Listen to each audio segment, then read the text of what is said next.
الرحیم قال اللہ تعالی الذین یوفون بعہد اللہ ولا ینقضون المیثاق والذین یصلون ما امر اللہ بہ ان یوصل ویخشون ربهم ویخافون سوء الحساب۔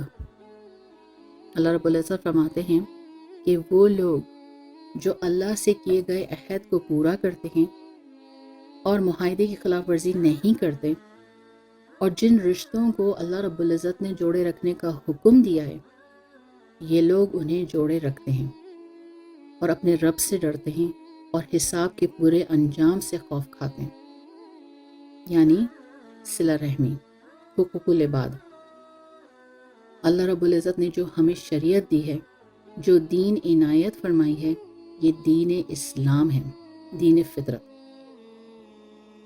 اللہ رب العزت کی ایک عظیم نعمت ہے، اور اس عظیم نعمت میں دو حقوق رکھے ہیں، ایک حقوق اللہ اور ایک حقوق العباد۔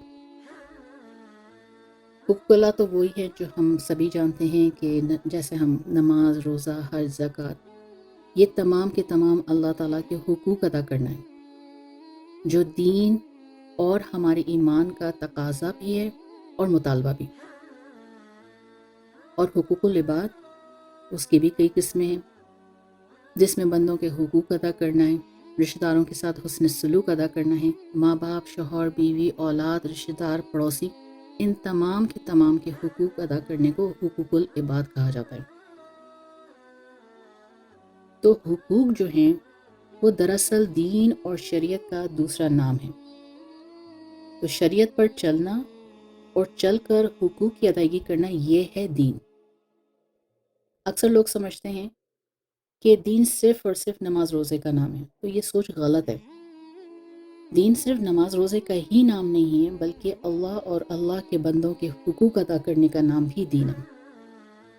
تو دین اسلام کی شریعت کی خوبیوں میں سے خوبی یہ ہے کہ اس نے انسانوں کو مل جل کر رہنا سکھایا، آپس میں تعلقات کو مستحکم بنایا، شریعت کے دائرے میں رہ کر آپس میں محبت قائم کرنے کا حکم دیا، کیونکہ انسان احساسات کا، جذبات کا حامل ہے۔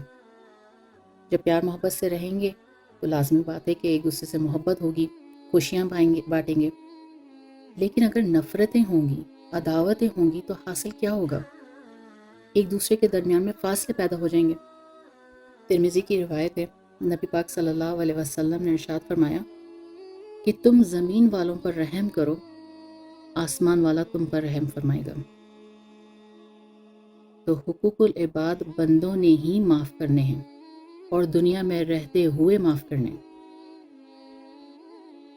تو یہ ہے صلہ رحمی، یعنی رشتہ داروں کے ساتھ حسن سلوک رکھنے کو کہتے ہیں۔ اور دین اسلام جو کہ ایک خوبصورت دین ہے ہمارا، اس نے ہمیں توڑ کی بجائے جوڑ کو پسند کیا ہے۔ اللہ تعالیٰ کو صلہ رحمی بہت پسند ہے اور اس پر بہت ثواب عطا فرمایا ہے۔ بخاری کی روایت ہے، نبی پاک صلی اللہ علیہ وسلم نے فرمایا کہ جو شخص اس بات کا خواہش مند ہو کہ اس کے رزق میں فراخی ہو اور عمر لمبی ہو جائے تو اسے چاہیے کہ وہ صلہ رحمی کرے۔ آج لوگوں میں دو بڑی غلط فہمیاں ہیں۔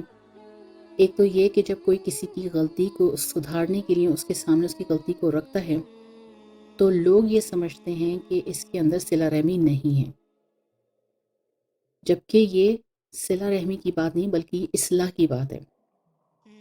دوسری غلط فہمی یہ ہے کہ رشتہ دار اچھا اگر سلوک رکھیں گے تو ہم بھی اچھا سلوک رکھیں گے، وہ اچھا برتاؤ کریں گے تو ہم بھی اچھا برتاؤ کریں گے، وہ حق ادا کریں گے تو ہم بھی حق ادا کریں گے، وہ عزت دیں گے تو ہم بھی عزت دیں گے۔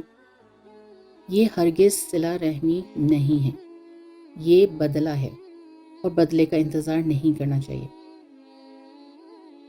صحیح بخاری کی روایت ہے، نبی پاک صلی اللہ علیہ وسلم نے ارشاد فرمایا کہ وہ شخص صلہ رحمی کرنے والا نہیں ہے جو دوسروں کا بدلہ چکائے، بلکہ صلہ رحمی کرنے والا تو وہ ہے کہ جب دوسرا رشتہ دار حق تلفی کرے تب بھی یہ ان کے ساتھ صلہ رحمی کرے۔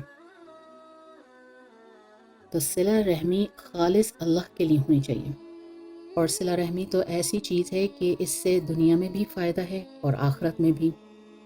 آخرت کا فائدہ یہ ہے کہ جنت آسانی سے نصیب ہوگی، سنن دارمی کی روایت ہے کہ تم سلام کو عام کرو، ضرورت مند کو کھانا کھلاؤ اور آپس میں صلہ رحمی کرو اور رات کا قیام کرو اور جنت میں سلامتی کے ساتھ داخل ہو جاؤ۔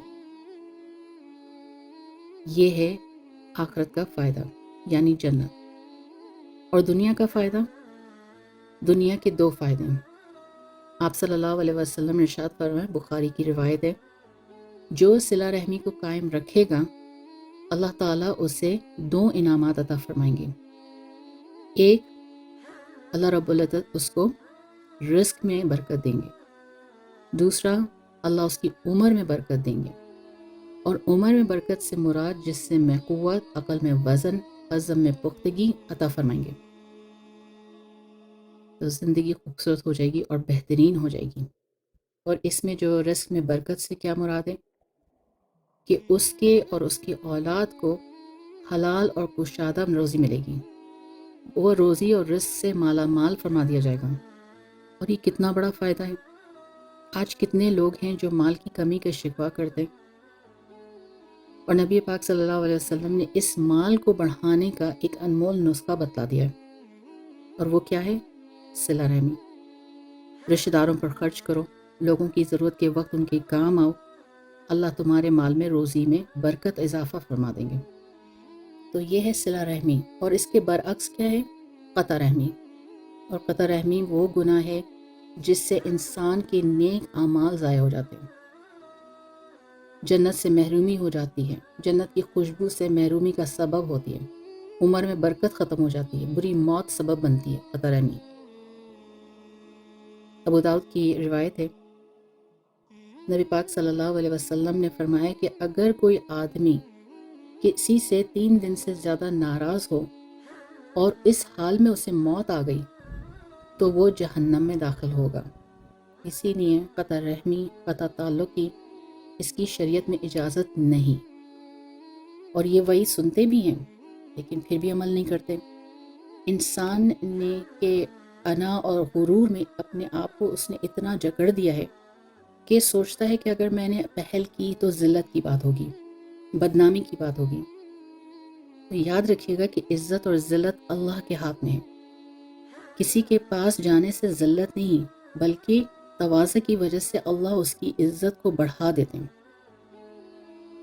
سورہ منافقون میں اللہ رب العزت فرماتے ہیں کہ عزت تو اللہ اور اللہ کے رسول اور ایمان والوں کے لیے ہے، لیکن منافق لوگ کے لیے نہیں ہے۔ تو انسان کے ساتھ 2 ذمہ داریاں ہیں، ایک حقوق اللہ کی اور ایک حقوق العباد کی۔ اگر انسان سے دونوں میں سے ایک میں بھی کوتاہی ہو جائے گی، حقوق اللہ تو کر رہا ہے لیکن حقوق العباد میں پیچھے، تو کسی نہ کسی طریقے سے پھر وہ انسان ناقص کہلاتا ہے، بیمار کہلاتا ہے۔ اور صحت مند انسان اس کو کہتے ہیں جس میں پورا جسم اس کا صحت مند ہوتا ہے۔ اگر کوئی فالج زدہ ہوگا تو کیا اس کو ہم صحت مند کہیں گے؟ تو اسی طرح شریعت نے دونوں حقوق ادا کرنے کا حکم دیا ہے۔ ایک بھی حقوق میں بھی پیچھے رہ گئے تو صحت مند نہیں کہلائے گا بلکہ فالج زدہ کہلائے گا۔ تو اللہ تعالیٰ ہمیں حسن سلوک اور صلہ رحمی کرنے کی توفیق نصیب فرمائے، قطع رحمی، قطع تعلقی سے محفوظ فرمائے۔ اللہ نے قرآن میں فرمایا نیکیاں گناہوں کو مٹا دیتی ہیں، تو اگر یہ نیکیاں انسان کرے تو کتنے گناہوں سے بخشش ہوگی، جنت کا حقدار ہوگا، اصول برکت ہوگی، بہت سے اللہ کی نعمتیں اللہ تعالیٰ نے رکھی ہیں وہ ہمیں ملیں گی۔ ایک حدیث میں آتا ہے کہ صلہ رحمی اللہ کی رحمت کا ایک شاخ ہے، جو اس کو جوڑے گا اللہ اس سے اپنے آپ کو جوڑیں گے، اور جو اسے توڑے گا اللہ اپنے سے توڑے گا۔ تو اللہ تعالیٰ ہمیں محفوظ فرمائے، اور جو تعلیمات اللہ اور اللہ کے رسول نے دی ہے اس پر ثابت قدم فرما اور عمل کرنے کی توفیق نصیب فرما۔ آمین ثم آمین، وآخر دعوانا ان الحمد للہ رب العالمین۔